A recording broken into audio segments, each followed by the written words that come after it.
Baik, pelajaran kita sepanjang minggu ini adalah tentang perjanjian kekal. Ya. Perjanjian kekal. Ya. Kalau namanya perjanjian, berarti itu adalah seperti yang pernah kita pelajari, itu ada terbagi apa? Antara dua belah pihak. Tetapi ada kekalnya. Ya, ini kekalnya. Berarti kalau kekal ini artinya selalu eksis. Ya. Selalu eksis maksudnya ya sudah pernah ada dan ini telah dijanjikan, ya dijanjikan sebelum permulaan. Ya.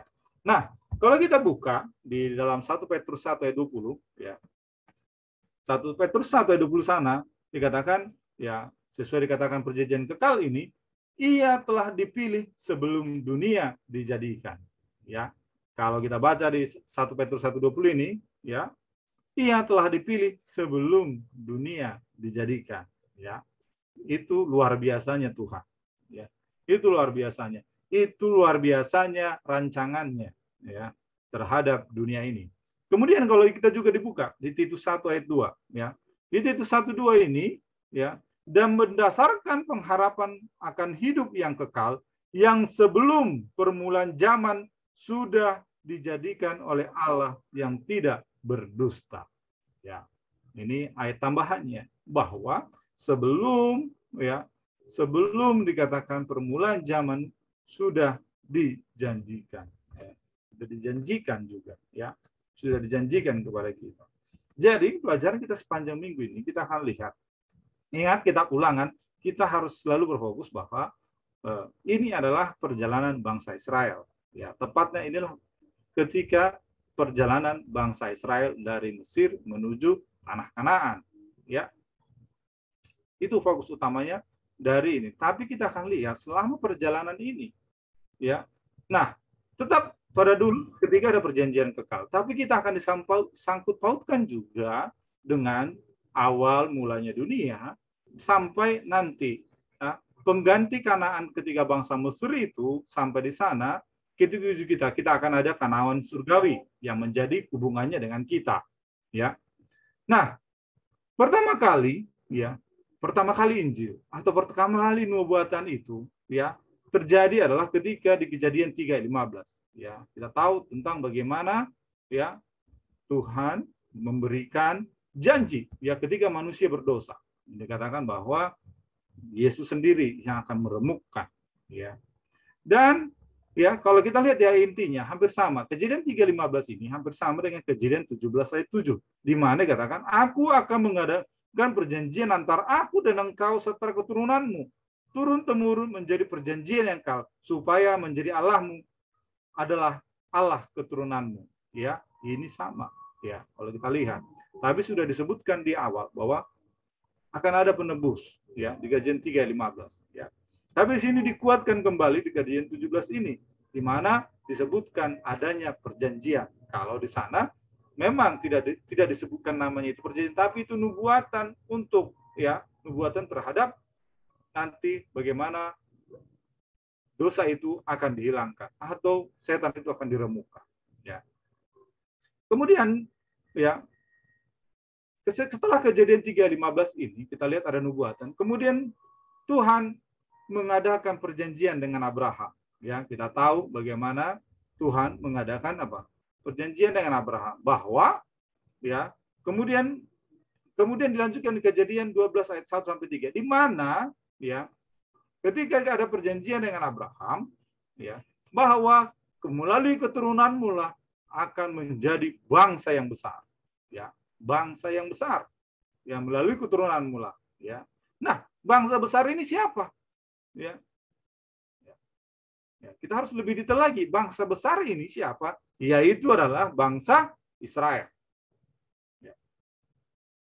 Nah, pertanyaannya, kenapa hanya bangsa Israel yang dipilih oleh Tuhan? Ya, kenapa? Ya, kita boleh baca di Ulangan 7 ayat 7 sampai yang ke-8. Ya, bahwa ternyata oleh karena kasih karunia Tuhan. Ya. Oleh kasih karena karunia Tuhan, bangsa Israel itu dipilih oleh Tuhan. Kemudian, ya, setelah kita mengetahui bagaimana asal-usul daripada nubuatan terhadap perjanjian. Tadi kita lihat Kejadian 3:15, kemudian di ayat inti kita, kemudian terhadap Abraham, kemudian kepada apa? Terpilihnya bangsa Israel. Kemudian setelah terpilihnya bangsa Israel, kita akan kembali kepada masa ulangan. Ya, di mana saya bilang tadi, masa di mana ketika bangsa Israel keluar dari bangsa Mesir menuju tanah Kanaan. Kalau kita lihat prosesnya, ya hampir sama dengan pelajaran kita pada hari Sabat ini. Ya, sama. Ketika bangsa Israel berada di Mesir, ya, ketika akan digaungkan bahwa kita harus pergi ke tanah Kanaan, ya, harus keluar dari bangsa Mesir ini, ya, harus keluar. Ternyata di sana, ya, di sana oleh karena kasih karunia Tuhanlah supaya mereka ini keluar dari perbudakan, ya, supaya mereka apa? Keluar dari perbudakan, ya. Tetapi kenapa, ya? Kenapa bangsa Israel mau keluar dari bangsa Mesir? Yang paling utamanya adalah karena mereka ada sambutan ketika pengen keluar. Ya, mereka ingin keluar. Ya, ada sambutan ketika digaungkan bahwa mereka harus keluar dari apa? Bangsa Mesir. Ada sambutan iman.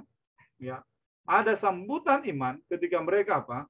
Akan memilih untuk keluar dari bangsa Israel, dari bangsa Mesir. Ya, kemudian ketika prosesnya terjadi keluar dari bangsa Mesir, ya, kita tahu Tuhan mengadakan perjanjian dengan mereka, ya, dengan mengikat yaitu hukum Tuhan. Ya, perjanjian itu diikat dengan hukum. Ya, ketika apa? Berada di Sinai, Tuhan menurunkan loah batu supaya mereka punya keterikatan, ya, supaya mereka punya aturan. Ya.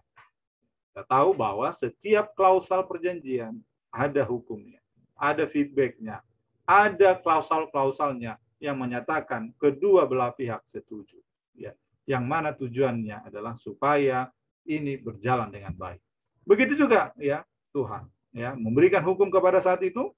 Kemudian, ya, ketika hukum diberikan, Tuhan selalu ingatkan, ya, melalui Ulangan ayat 5 dikatakan di sana, ya, Tuhan berikan pengulangan kembali supaya mereka selalu ingat perjanjian itu, ya, supaya selalu ingat perjanjian itu, sehingga sebelum mereka masuk Kanaan, dosa-dosa yang mereka lakukan tidak terjadi lagi nanti di Kanaan, ya, supaya tidak terjadi lagi, ya.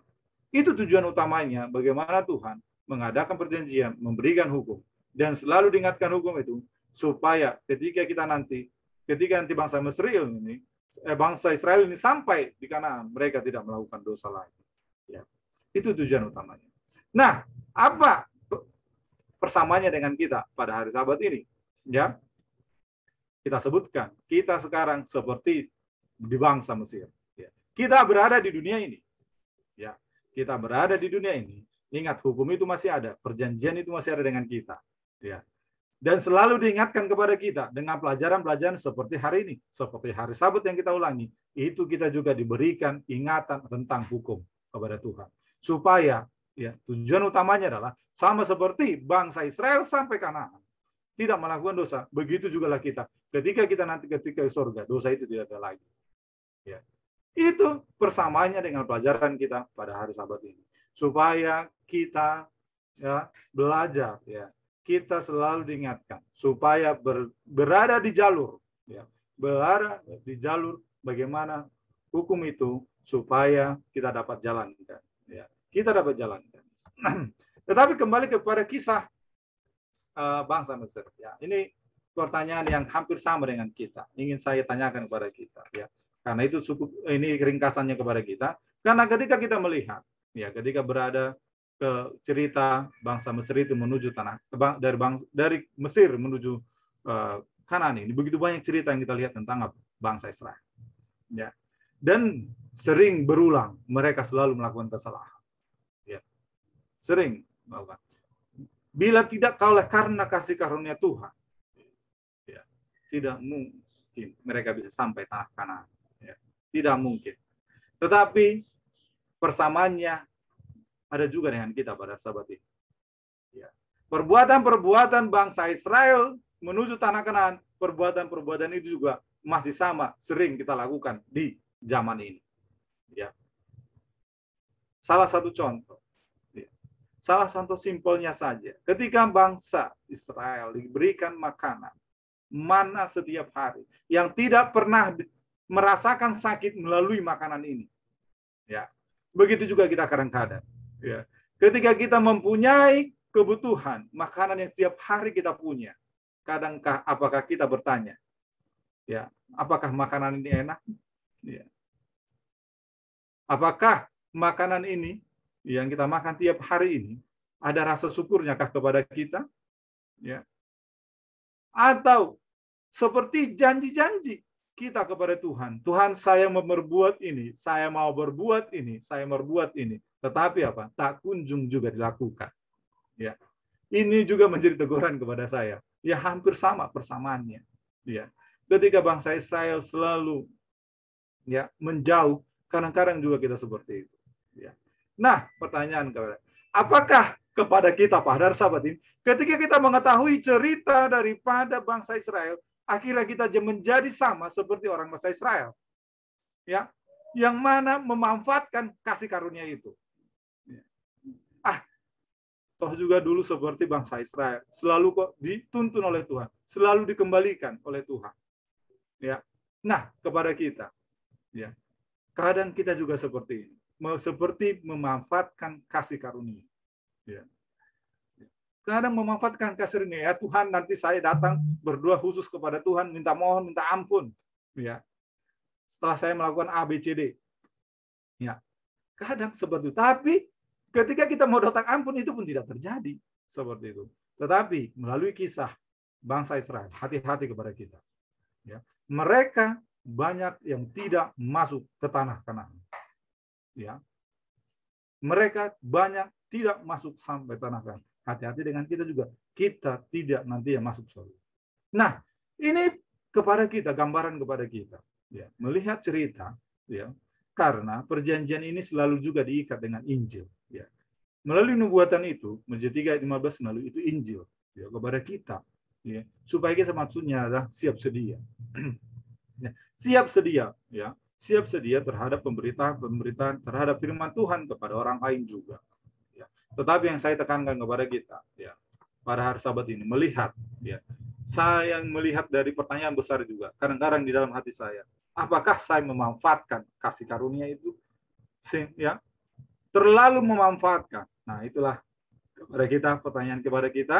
Karena kalau kita lihat, ya, di pelajaran, ya, di hari Rabu, ya, kalau itu kalian, ya, kalau itu kadang-kadang berulang-ulang mempraktikkan yang tidak baik, ya, juga di sana seperti itu. Seperti saya bilang tadi, memanfaatkan kasih karunia. Apalagi kita yang sudah tahu ceritanya detail, ya, sungguh sudah sangat tahu ceritanya sangat detail. Bagaimana bangsa Mesir ini keluar, ya, bangsa Israel ini keluar dari bangsa Mesir sampai tanah Kanaan. Kita tahu ceritanya begitu detail, ya, itu begitu detail. Tetapi kita kadang-kadang memaknai, ya, seperti saya memaknainya kadang-kadang, ya, ya, toh Tuhan itu baik kok, ya, kasih karunia itu. Nah, bagaimana dengan kita? Ya, itu pertanyaan kepada kita pada hari Sabat ini. Sekaligus nanti bila ada pertanyaan atau tambahan, kami berikan kepada kita semua. Terima kasih.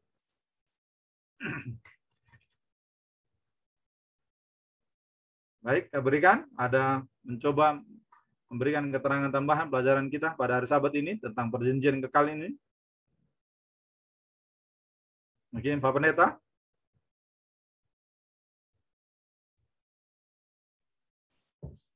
Baik, terima kasih Pak Beni, luar biasa ya. Ada istilah memanfaatkan kasih karunia. Ini memang itu yang suka dilakukan oleh kita. Sehingga kita lihat di negara-negara yang sudah maju, kebanyakan bukan orang-orang muda yang ada di gereja, tetapi orang-orang tua. Ya, apakah mereka itu punya pemikiran bahwa nanti sudah tua saja, baru masuk gereja. Nah, kita juga ya diingatkan juga kepada kita bahwa kasih karunia itu selalu melimpah bagi kita setiap hari. tetapi bagaimana cara kita mensyukurinya. Nah, itulah yang jadi kunci bagi kita. Karena dari sisi yang sepertinya kita tidak anggap ya, atau dianggap enteng lah ya, apa yang Tuhan sudah berikan kepada kita setiap saatnya, setiap detiknya, itu sebenarnya harus kita syukuri ya, karena itu adalah bagian dari kasih karunia. Kemudian dalam pelajaran ini juga ada beberapa kali bangsa Israel ini dihadapkan dengan pencobaan-pencobaan ya. Salah satunya adalah pada saat mereka berperang dengan musuh-musuh mereka, negara-negara lain, ya, kerajaan-kerajaan lain. Nah, di situ kita lihat bagaimana bangsa Israel apabila mereka dalam penurutan, mereka akan mendapatkan kemenangan. Kemudian apabila mereka sedang melawan kepada Tuhan, ya, yang terjadi sebaliknya. Nah, yang jadi pelajaran bagi kita adalah kenapa sampai lebih banyak Israel ini mendapatkan kemenangan di saat-saat mereka berperang melawan kerajaan-kerajaan lain. Ingat, bukan oleh karena penurutan, bukan oleh karena kekuatan bangsa Israel, tetapi oleh karena bangsa tersebut begitu tidak menghargai dan juga mereka tidak mempercayai akan adanya kuasa Tuhan. Itulah kunci kenapa sampai mereka dapat dikalahkan oleh bangsa Israel. Jadi dalam hal ini pelajaran bagi kita adalah di setiap saat kita berhadapan dengan masalah-masalah kita, ya, di saat kita menang, jangan dulu terlalu buru-buru membanggakan diri, ya, oleh karena kekuatan kita. Bukan. Tetapi kita harus ingat bahwa setiap kemenangan yang kita dapatkan melalui masalah-masalah yang kita hadapi adalah oleh karena campur tangan Tuhan. Ya, itu mungkin ya yang saya bisa sampaikan untuk sementara ini. Silakan yang lainnya. Terima kasih Pak Pendeta untuk gambarannya. Baik, masih ada dari kita, kami undang karena waktu itu masih banyak, sekitar 20 menit lagi. Ya. Pak Weli, bagaimana Pak Weli pelajaran kita pada hari Sabat ini?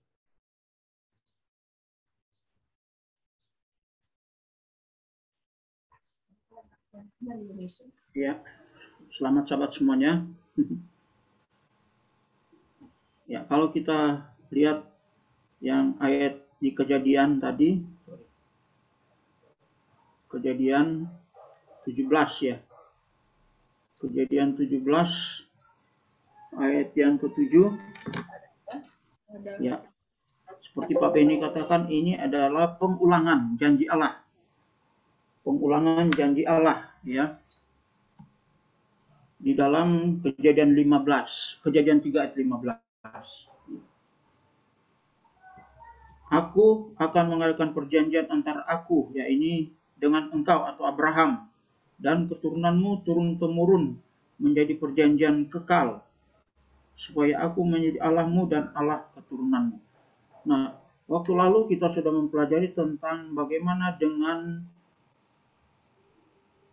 orang yang bukan keturunan biologis Abraham. Ya, Tuhan kembangkan itu bukan tidak lagi secara keturunan biologis, tetapi sudah menjadi keturunan iman, ya, saudara-saudara dalam iman. Makanya orang yang percaya seperti iman Abraham, dia dikatakan sebagai keturunan Abraham, ya. Keturunan Abraham. Nah, keturunan Abraham ini berarti berlaku juga untuk siapa? Untuk kita, ya. Bahwa janji ini juga untuk siapa? Untuk kita. Yaitu Kejadian 17 ayat yang ke-7 ini, ya.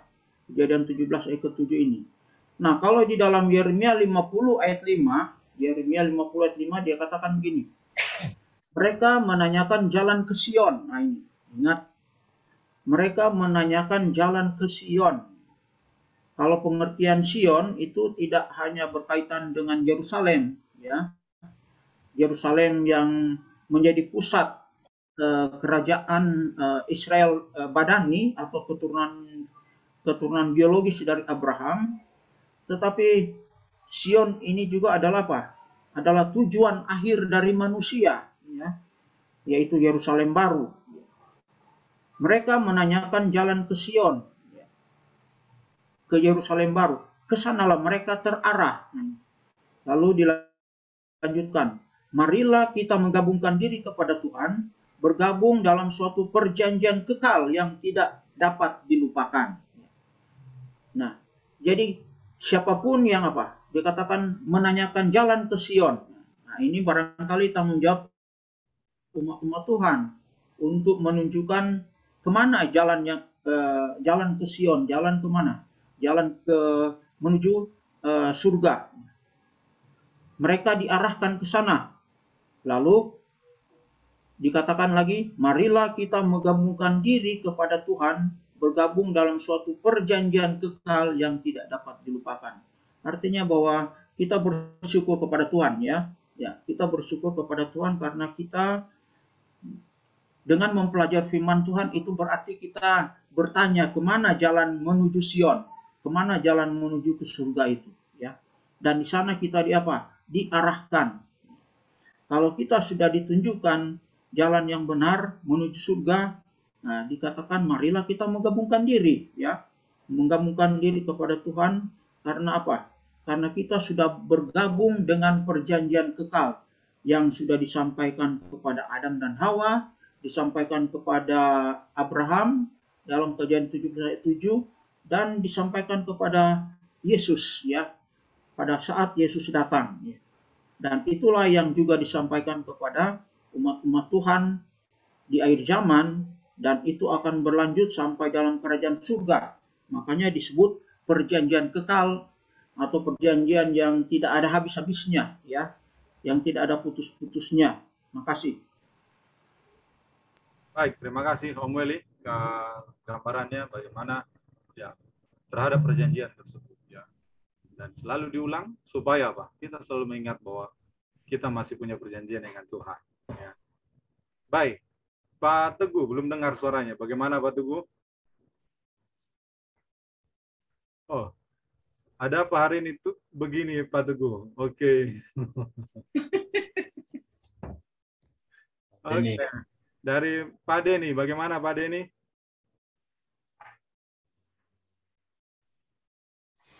Ya, terima kasih. Hanya ingin menekankan bahwa dalam perjanjian kekal ini, Tuhan ingatkan kita, saya balik ke ayat hafalan, bagian akhirnya.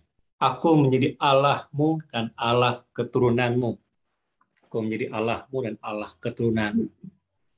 Jadi, jangan sampai kita keluar dari arah ini.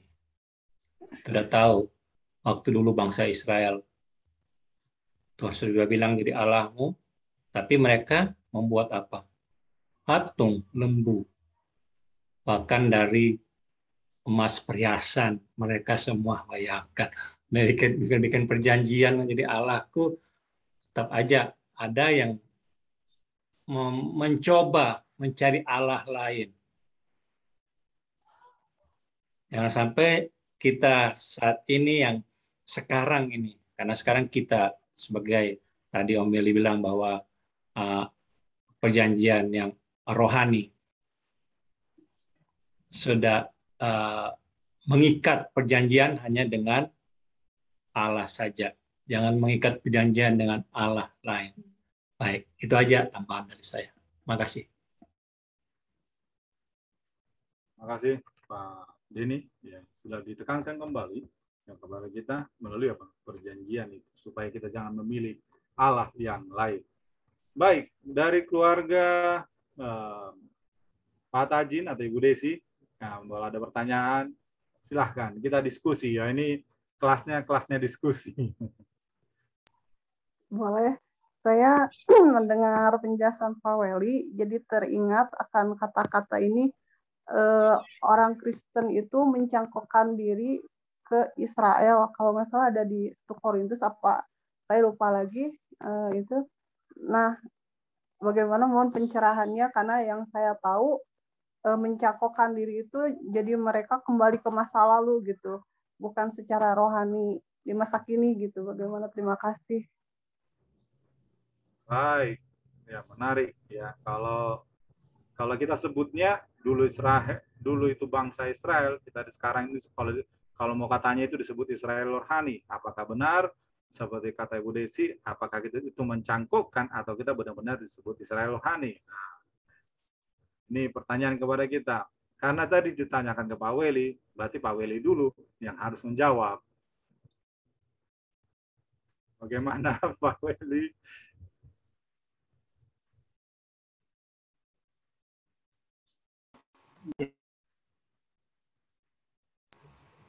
Ya, benar bahwa awalnya perjanjian ini, kalau kita pelajari di sekolah sahabat, ini kan perjanjian ini meningkat ya. Ya, perjanjian ini meningkat. Contohnya perjanjian berdasarkan keturunan. Ya, keturunan keturunan Adam, kemudian datang kepada keturunan Nuh, ya kan? Kemudian lanjut lagi datang kepada keturunannya Abraham. Nah, ini keturunannya Abraham. Lalu diperluas lagi, bukan cuma keturunan tetapi menjadi suatu bangsa lagi, ya. Menjadi suatu bangsa, yaitu yang namanya bangsa Israel, iya kan? Ya, bangsa Israel, mereka itu juga bagian dari perjanjian Tuhan. Tetapi karena bangsa Israel ini gagal, ya, secara badani mereka gagal, malah mereka menyalibkan Yesus, yaitu suatu kegagalan total itu. Janji utama yang Tuhan katakan di dalam Kejadian 3 ayat 15 itu sudah datang secara manusia, ya. Mereka apa? Mereka tolak, ya, malah mereka salibkan. Tetapi janji keselamatan itu tidak hilang, ya. Tidak hilang pada waktu Stefanus dilontar dengan batu, maka perjanjian itu bukan lagi menjadi perjanjian suatu bangsa, ya, secara bangsa atau kerajaan, ya, bangsa Israel, tetapi itu diperluas lagi. Nah, diperluas lagi menjadi suatu bangsa global, yaitu mendunia, ya, mendunia.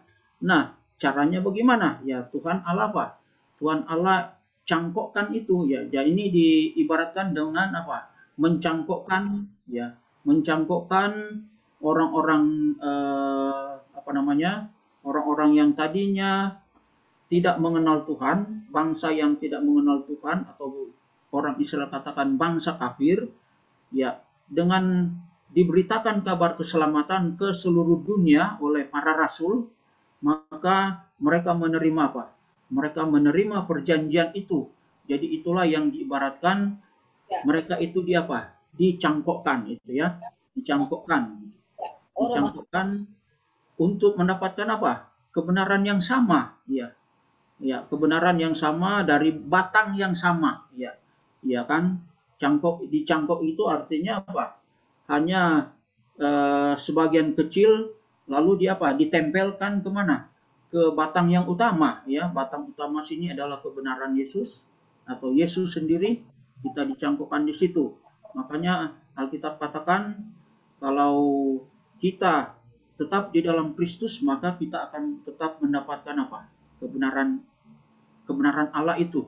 Jadi kita semuanya berterima kasih karena di satu pihak bangsa Israel menolak, tetapi yang mendapatkan juga berkatnya adalah orang-orang yang tidak ditentukan Allah secara badani, tetapi ditentukan sebagai umat Allah rohani, ya. Umat Allah rohani, ya, termasuk kita sekarang ini. Makasih.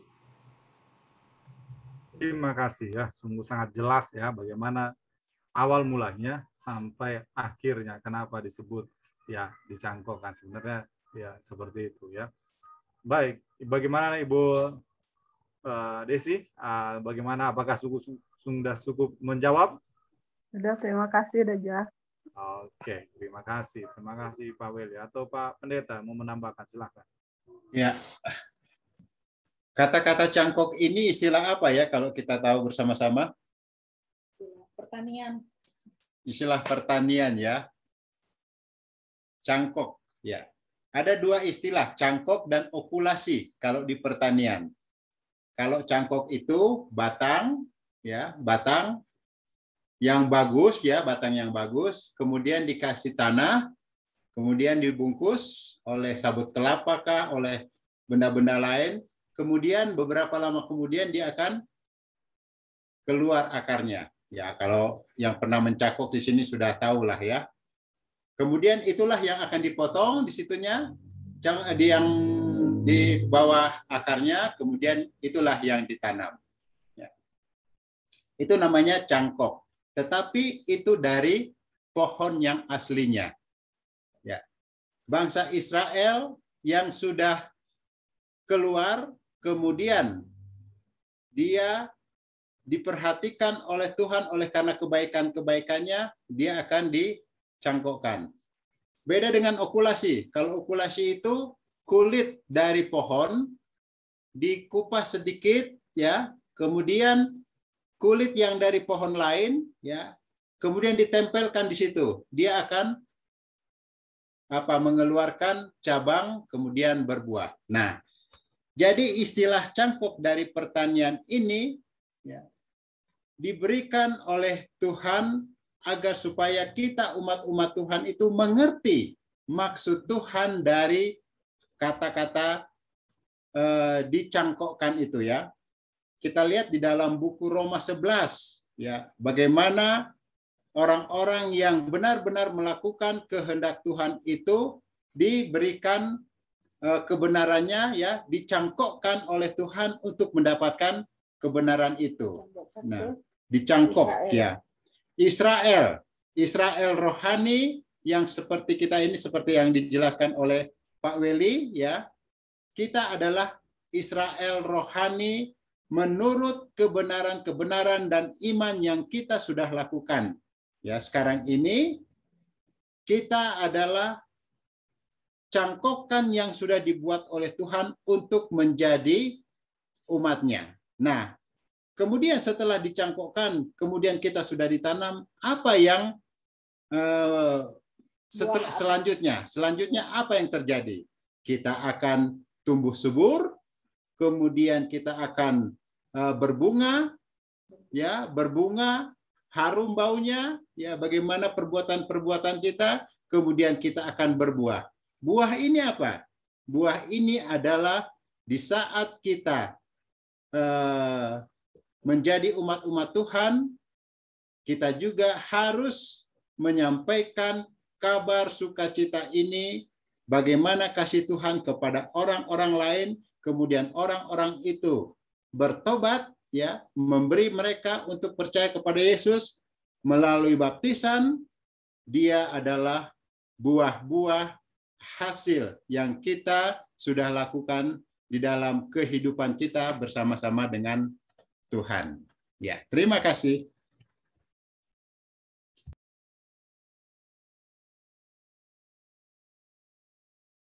Pak Pendeta, tambahannya kepada kita pada sahabat ini, berharap yang sudah disampaikan kepada kita melalui pertanyaan Ibu Desi. Baik, masih adakah di antara kita ingin menambahkan atau memberikan pertanyaan pada jam ini? Ya, karena sebentar lagi kita akan tutup nih. Jangan disimpan-simpan, gitu.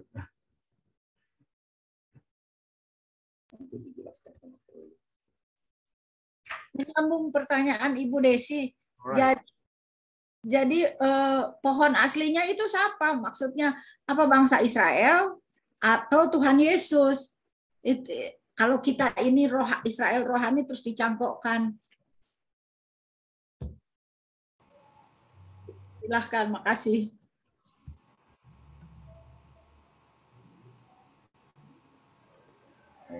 Iya. Maaf kalau saya jawab ya. Kan Pak Ya. Pak Weli. Sesuai dengan ayat-ayat tadi, itu janji itu Tuhan Allah berikan kepada Adam dan Hawa. Kejadian 3:15. Kemudian dilanjutkan kepada Abraham, kepada Nuh. Ya, walaupun tidak ada ayat yang menyatakan yang sama, tetapi saya yakin tetap itu juga perjanjian, karena Allah itu adalah Allah yang tidak berubah. Tetapi itu dijelaskan lagi kepada Abraham di Kejadian 17 ayat 7 tadi kan. Jadi itu kalimatnya sama saja dengan apa? Dengan Kejadian 3:15. Nah, karena kita ini keturunan Abraham secara rohani, ya ini. Ya. Jadi bukan lagi secara badani tetapi rohani, ya itulah yang disebut dengan anak angkat, gitu kan? Anak angkat atau dia apa? Saya kembali kepada apa yang pendeta katakan tadi, karena ini menggunakan istilah pertanian, cangkok ini. Mungkin lebih tepat ini pengertian cangkok di sini adalah menyambung ya, Pak Pendeta. Menyambung atau menempel. Dalam pengertian pertanian sekarang ada dua di situ, yaitu dua tanaman yang berbeda disatukan. Nah, itu ada istilahnya menyambung. Batang utama disambung dengan batang lain, ya, tetapi masih satu keluarga tanamannya, ya. Jadi batang utama yang tetap di dalam tanah, ya, itu dia apa? Dipancung lalu ditempel dengan cabang lain, cabang muda yang lain. Nah, ini. Atau yang kedua yang pendeta katakan tadi, ambil tunas, ya. Jadi ambil tunas yang lain lalu ditempelkan kepada batang utama tadi, ya. Jadi itulah, mungkin itulah pengertiannya di sini ya. Sebab kalau cangkok kan batangnya itu juga, cabangnya itu juga kan, ya. Jadi sejenis sama saja. Tetapi kalau yang menyambung atau menempel, yaitu dua. Jadi ada dua tanaman yang disatukan. Nah ini. Jadi karena ini dua tanaman yang disatukan, artinya apa? Tanaman utama yaitu kebenarannya, yaitu Yesus yang dijanjikan. Jadi kita apa? Ya, kita Kita dihisapkan. Nah, ini ada istilah lain lagi. Dihisapkan sebagai anak-anak Allah itu. Jadi itulah pengertian mungkin lebih jelas lagi ya. Lebih jelas lagi tentang cangkok ini. Tetapi kalau kembali saya ingatkan, mungkin kalau kita ingat kata cangkok di sini, ya kita ingat kata menyambung atau menempel, ya. Karena kita ini ditempelkan kepada apa? Orang-orang yang disebut orang kafir itu oleh orang Israel, oleh orang Yahudi, itu ditempelkan kepada siapa? Kepada batang utama, yaitu siapa? Yesus itu, ya. Batang utama atau Yesus. Kemudian contoh lain, Raja Nebukadnezar. Raja Nebukadnezar itu kan dipotong sampai ke tunggulnya itu. Jadi batangnya tidak mati, akarnya tidak dimusnahkan, tetapi apa? Dibiarkan nanti bercabang lagi, dibiarkan bertumbuh kembali menjadi artinya apa? Menjadi suatu kehidupan yang baru. Dan memang Nebukadnezar itu apa? Benar-benar bertobat. Yang tadinya kafir, dia menerima apa? Janji Allah itu, dan dia apa? Menjadi orang yang bertobat. Itu bagian dari apa? Jadi Alkitab menggunakan ungkapan tanaman di sini ya, tanaman. Makasih.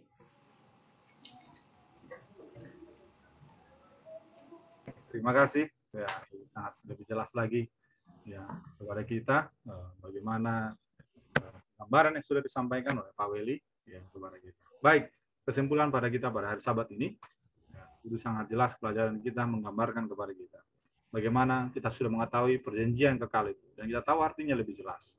Ya. Dan ingat, perjanjian kekal ini adalah menjadi bagian kita sampai sekarang ini ya dan sampai masa yang akan datang. Ya, kita tidak tahu pada hari-hari yang akan datang, tapi kita harus ambil bagian dari perjanjian kekal ini. Ya. Kita harus ambil bagian, ya, karena ini bagian yang sudah dijanjikan Tuhan kepada kita. Ya. Sehingga, ya, bagaimana ketika seperti bangsa Israel sampai tanah Kanaan, kita juga sampai di tanah yang sudah siapkan oleh Tuhan kepada kita dengan peraturan-peraturan yang selalu diulang kepada kita, ya. selalu diulang. Seperti kita belajar hari ini, selalu diulang kepada kita. Supaya kita benar-benar paham, benar-benar mengerti bagaimana hukum itu, bagaimana peraturan diberikan Tuhan itu kepada kita. Mengerti dengan jelas dan dapat kita aplikasikan dalam kehidupan kita. Itulah pelajaran kita pada hari Sabat ini. Semoga sahabat-sahabat yang akan datang kita lebih mempelajari lebih detail ya pada pelajaran yang kita ya sepanjang triwulan ini. Terima kasih, Tuhan berkati. Kita sama-sama berdoa.